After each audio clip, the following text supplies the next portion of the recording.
Yo guys, I'm back. Finally dari Jakarta akhirnya gue udah balik ke rumah di Surabaya ya. Finally. Sebulan hampir gue ada di Jakarta untuk ngurusin event atau menjadi caster ya di eventnya Jakarta Iprix Esports Championship. Ya kan pasti udah ngeliat beberapa dan ada yang datang juga kemarin.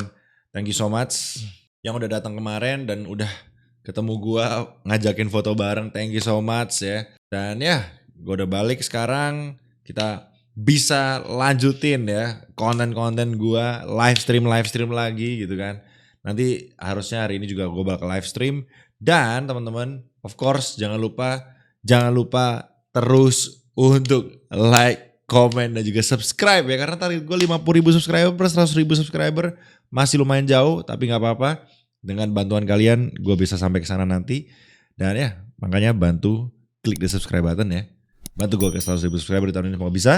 Dan seperti judul hari ini gue mau ngobrolin masalah Monaco race kemarin. Ya race weekend sih, gak race aja ya, yang mana qualifying ya kan. Dan juga race yang sangat-sangat krusial bisa dibilang kemarin ya. Qualifyingnya kalian tahu sendiri. Agak males sebetulnya gue ngomongnya ya. But ya, this is it. Race weekend Monaco, kita obrolin langsung. Let's go.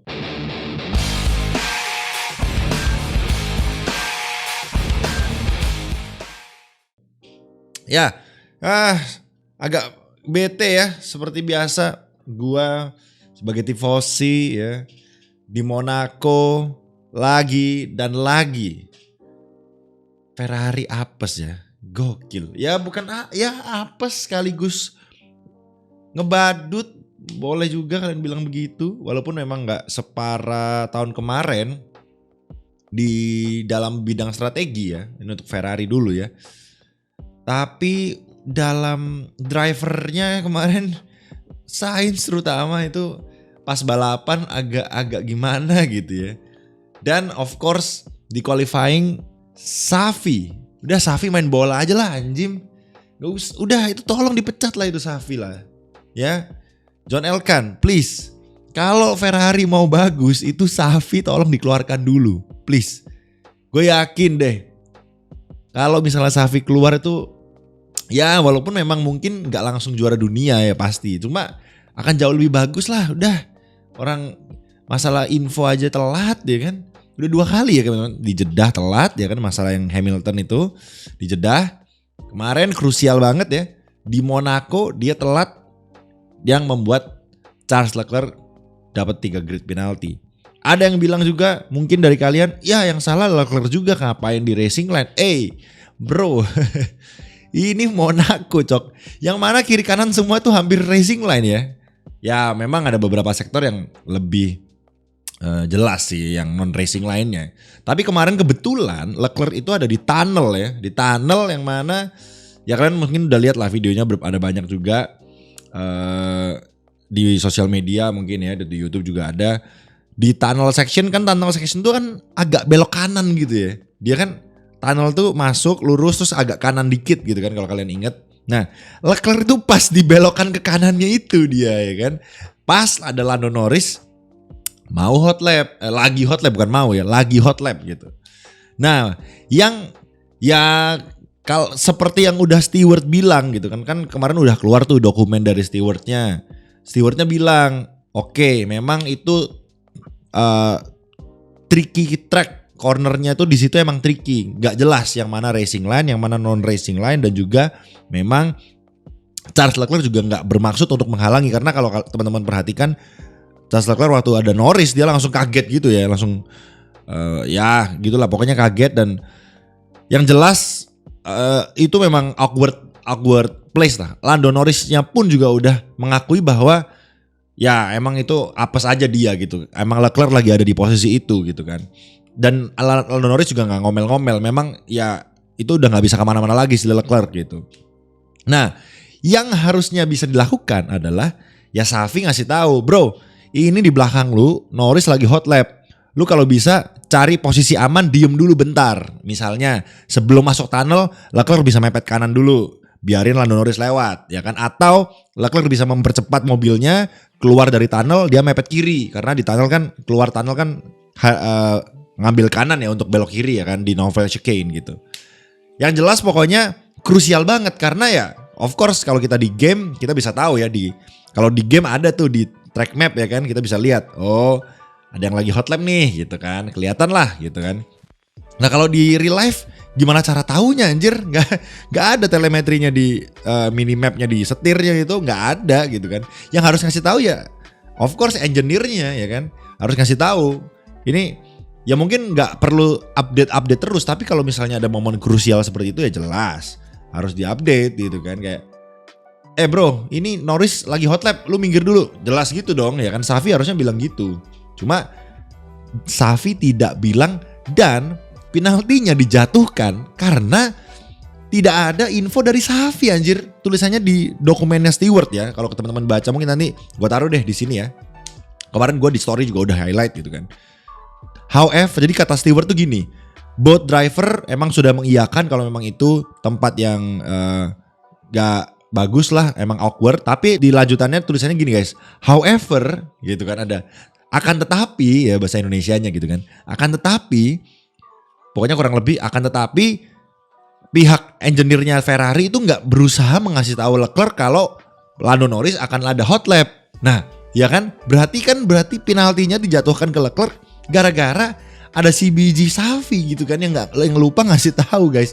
Kalau misalnya itu Safi udah ngasih tahu dan Leclerc-nya masih, ya kalau menurut gua sih nggak mungkin sih Leclerc akan stay di situ, nggak mungkin kalau dikasih tahu gitu kan.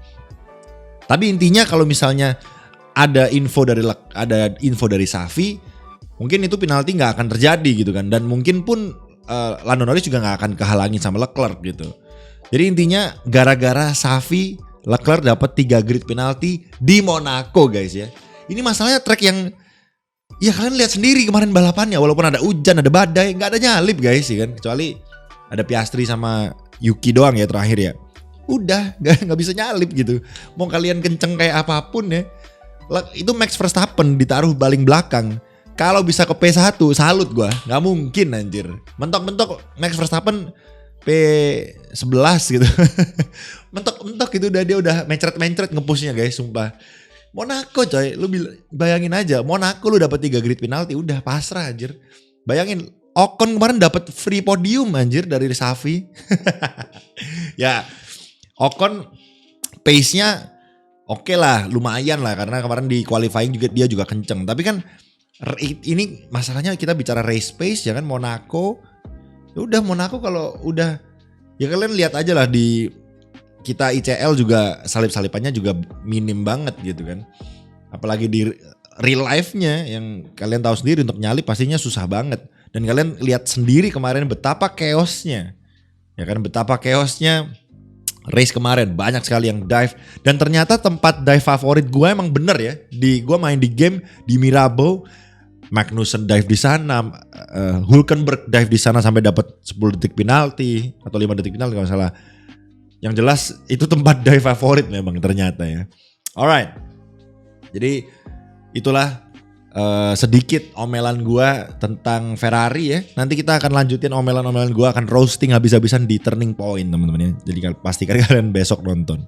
Oke, kita akan bahas balapannya lah teman-teman ya. Balapannya sih oke ya kan. Walaupun seruan qualifying-nya kalian tahu sendiri di mana Max Verstappen GG banget, udah plus 0,2 jedar tiba-tiba pole ya. Dari mana 0,2 di sektor 3 doang gitu ya. GG sih Verstappen sih. Seru banget lah kemarin qualifying-nya ya, kayak bener-bener tipis banget soalnya. Alright, race-nya kalian tahu sendiri, startnya nggak ada yang berhasil lompat posisi di startnya. Lewis Hamilton hampir kalau nggak salah nyalip Sainz di posisi, kan Lewis start di posisi ke-5 ya. Dia hampir nyalip Sainz pas start tapi tetap masih nggak bisa karena ya emang di Monaco ya, sekali lagi teman-teman, di Monaco emang nggak segampang itu. Dan di lap pertama ada Hülkenberg yang dive si Logan Sargent dan dia dapat penalti, gue lupa 5 apa 10 dia dapatnya. Pokoknya dia dapat penalti. Dan kalian bisa lihat banyak sekali pembalap-pembalap yang mencoba menyalip di lap-lap awal. Karena apa teman-teman ya? Karena di lap awal itu mobil-mobil masih nempel-nempel dan masih early braking semua.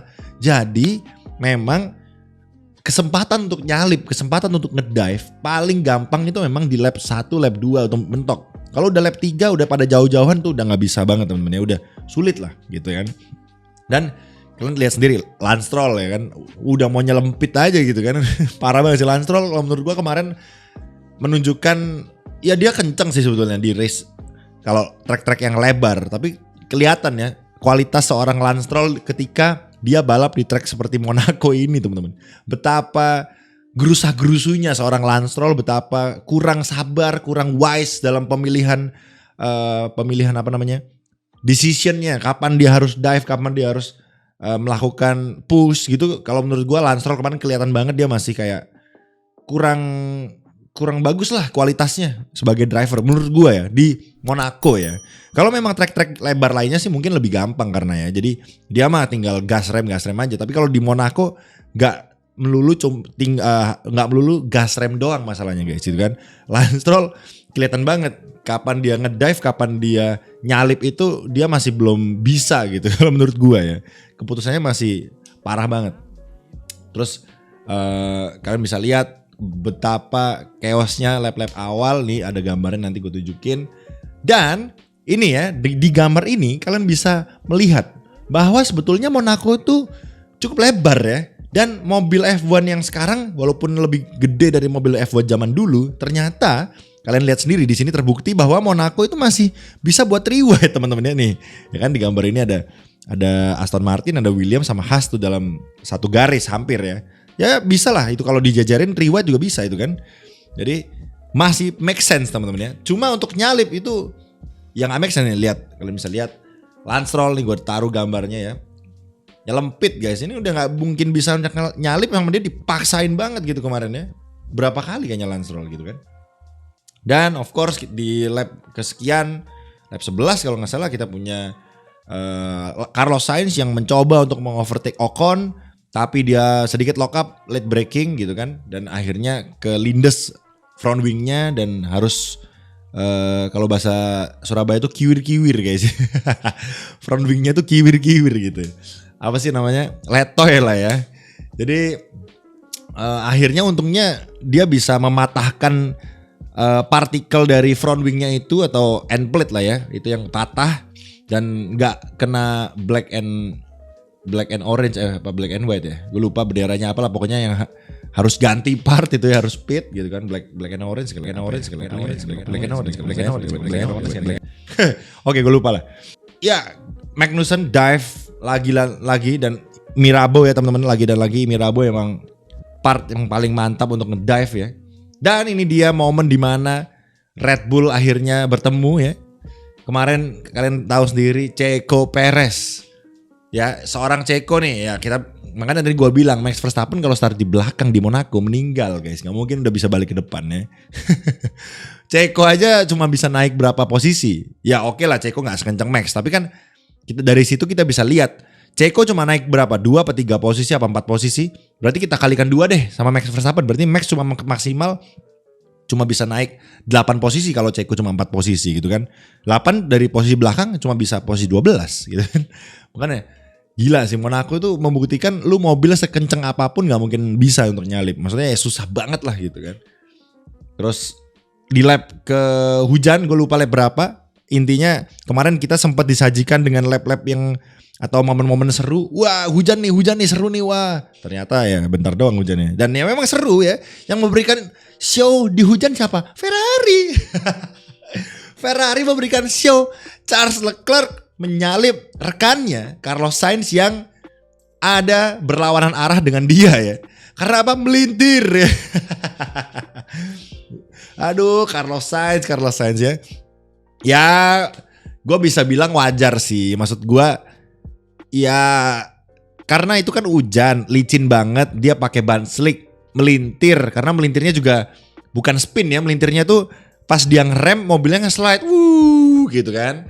Jadi ya sebetulnya bukan rookie mistakes juga sih. Karena kan memang kondisinya lagi hujan deras, kebetulan emang derasnya di bagian situ doang di Mirabeau sampai hairpin gitu kan. Dan ketika kalian, apalagi Mirabeau itu down the hill ya, agak turun teman-teman ya. Makanya kemarin Carlos Sainz itu dia ngerem terus karena bannya itu slick, nggak ada gripnya jadinya gitu kan. Jadi dia ngedrift, nge-slide lah bisa dibilang. Jadi bukan spin sih sebetulnya, dia nge-slide. Jadi sebetulnya nggak parah-parah amat sebetulnya. Cuma karena dia itu Ferrari driver, makanya orang-orang tuh nyorot gitu. Ya Ferrari ini tolol lagi gitu kan. Tapi kalau misalnya mau dibedah sebetulnya ya memang itu kesalahan yang nggak terlalu besar. Karena memang itu hujan, memang susah untuk ngejudge gitu ya. Dan apa saja gitu, kenapa harus Sainz gitu yang melintir gitu kan. Gue udah takut aja Leclerc nih yang bakalan kayak gitu, ternyata malah Sainz gitu kan. Ya udahlah, gimana lagi, memang Ferrari harus memberikan show terbaiknya di Monaco gitu kan. Gimana, gue udah gak paham lah, Ferrari itu ada-ada aja dah, kejadiannya itu ada-ada aja gitu ya. Tentu saja banyak sekali, gak hanya Carlos Sainz teman-teman yang nge-slide di sana, ada Aston Martin, ada juga George Russell ya. Jadi memang membuktikan bahwa di sana itu memang licin banget ya. Jadi nggak hanya Carlos Sainz, cuma Carlos Sainz mengawali ya. Nge-slide-nya itu diawali dari Carlos Sainz teman-teman. George Russell dapat 5 detik penalti karena rejoin ya, ketusuk sama Perez. Red Bull nusuk Mercedes guys ya, jadi sate Mercedes ya. 5 detik penalti ya, of course akhirnya nggak ngefek karena dia di depannya Leclerc 10 detik si Russell. Jadi ya dia tetap stay di posisi kelima gitu kan. Dan Ferrari double stack akhirnya di lap ke-56. Of course harusnya Sainz yang ada di depan. Ya karena dia melintir ya gimana lagi gitu kan. Ya Lance Stroll ya, gak tahu ngapain dia. Gue juga gak paham. Ngelepas front wingnya sendiri akhirnya. Dan akhirnya dia harus ganti front wing of course. Dan ada juga Sargent ya di hairpin. Ya memang gripnya emang udah sulit banget teman-teman. Mungkin harusnya kondisi, karena memang derasnya itu cuma ada di bagian Grand Hotel Hairpin, Mirabeau sekitar situ doang gitu kan. Yang mana grip harusnya mungkin di situ itu pakai ban wet gitu harusnya. Tapi kan ya nggak mungkin ban wet untuk di satu itu doang gitu kan. Jadi mungkin agak rugi ya. Jadi emang agak susah. Dan di last lap kita disajikan juga dengan balapan antara McLaren dengan Alfa Tauri ya. Yuki menyalip Oscar Piastri. Gue salut sih sama Oscar Piastri. Bro, dia ini rookie bisa nyalip seorang Yuki Tsunoda yang Yuki Tsunoda ya. Mike Tsunoda dong. Yuki Tsunoda disalip sama rookie. Dan apalagi rookie-nya membawa McLaren guys. Jadi gue kemarin salut sih. Piastri masih bisa memberikan overtake show di Monaco lagi. Di lap-lap akhir dengan ban intermediate gitu kan. Jadi ya props lah untuk Oscar Piastri. Kemarin McLaren GG ya, dapat 9 dan 10, jadi dua-duanya dapat poin. So ya itu aja teman-teman, mungkin gak usah terlalu panjang lebar ya, ini udah panjang videonya. Gue nggak nyangka bakalan ngobrol sepanjang ini ya, kurang lebih ngobrolnya masalah Ferrari ya. But yang jelas balapannya chaos banget intinya. Kalian lihat sendiri, super duper chaos balapannya. Jadi ya cukup oke lah ya untuk tontonan, walaupun memang pawai ya, iring-iringan doang balapannya. Ya ada salip-salipan 1-2 lah, it's okay. Ada yang Russell good strategy, dia bisa naik gitu kan 1-2 posisi. Oscar Piastri di akhir oke. Magnussen ada dive sedikit. Ya oke lah 1-2, ada salip-salipan di sini. Jadi cukup oke, dan ditambah bumbu-bumbu hujan tipis membuat race-nya juga ya sedikit lumayan enak ditonton, gak membosankan lah ya paling enggak gitu kan. So ya itu aja untuk hari ini. Monaco di tahun ini cukup seru lah ya dibandingkan tahun-tahun sebelumnya. Cukup ya serunya maksudnya karena tubruk-tubrukannya aja sih. Kalau Max-nya sih gak ada obat ya, Max sudah hilang di dunia lain, dia udah gila. Dia pit lagi di akhir juga masih bisa itu 20-an detik kalau gak salah gapnya sama Alonso. Jadi wah udah gak make sense lah Max Verstappen. Itu Alonso pun kayaknya, gue gak tahu ya, kalau misalnya Alonso gak sampai salah ban, dia itu salah ban kan, dia masuk ke ban medium dulu ya. Kalau misalnya Alonso langsung intermediate, kayaknya dia bisa overtake Verstappen guys, kayaknya ya. Gue gak tahu hitungannya gimana, tapi kalau gak salah bisa. Karena ya akhir-akhir kan gapnya cuma 20-an detik tuh, satu pit gitu. Jadi kan logikanya Alonso kayaknya bisa tuh undercut si Verstappen. Kalau nggak salah Alonso duluan kan yang ngepit gitu kan. Jadi harusnya sih bisa banget, karena ketika Alonso udah ngepit intermediate, of course bannya lebih ngegrip kan, karena kondisinya udah hujan di situ. Max Verstappen kan pitnya belakangan. Jadi ya kemarin sangat-sangat disayangkan ya, nggak tahu Aston Martin kemasukan jiwa-jiwa Ferrari kayaknya ya.